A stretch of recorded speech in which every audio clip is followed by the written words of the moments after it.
Matahom nga isla nga masami ginakadtuan sa mga divers sa Anini Antique aton hibaloon. Mga kapuso, lagaw ta. Kung gatindog ikaw sa baybayon sang Anini, sigurado mabatyagan mo nga daw ginatawag ikaw sining isla sa tabok.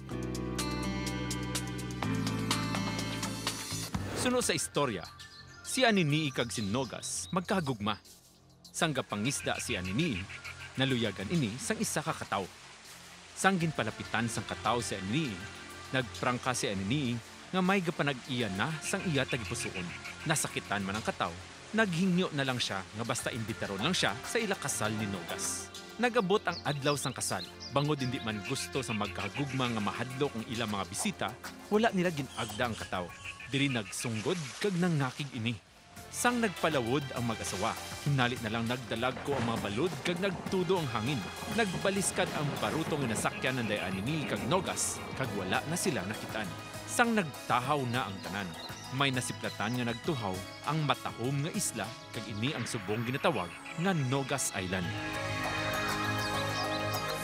Ang Nogas Island, isa ka uninhabited 26-hectare marine and bird sanctuary. Mga 5 kilometers ini halin sa mainland sang Anini. Mga 15 minutos ang biyahe sang pump boat pakadto sa matahom nga isla. Pag abot namon sa isla, kami ginabi-abi sang maputi nga balas nga may mga shells kag pebbles. Duag berde ini kay puno sa mga kakahuyan kag mga tanom nga nagahatag sang natural nga handong sa mga nagabisita diri. Sa sentro sang isla, imo makita nining makatilingalang nga daw pagplastar sa mga kalachuchi nga nagaporma nga daw tunnel kay nagaarko ini sa imo alagyan. Daw ginatulod ka nga sundon kung diin man gapadulong ining dalan.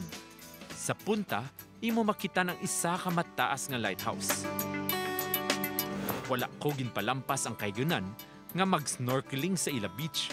Diri sa nabong nga parte, madamo ka na makitaan nga mga isda nga naga-istar sa ila matahom nga coral reefs. Isa ka marine protected area ang Nogas Island. Prioridad sang lokal nga panguluhan kag komunidad nga bantayan kag ipreserba ang katahom sini. Sa aton pagbisita sa ining isla, aton nakitaan ang dako nga potensyal sini sa turismo. Pero nabatyagan taman ang dako naton nga papel nga tipigan kag alagaan ining isla. Padayon naton nga tukibon ang mga istorya sa likod sang aton riyon.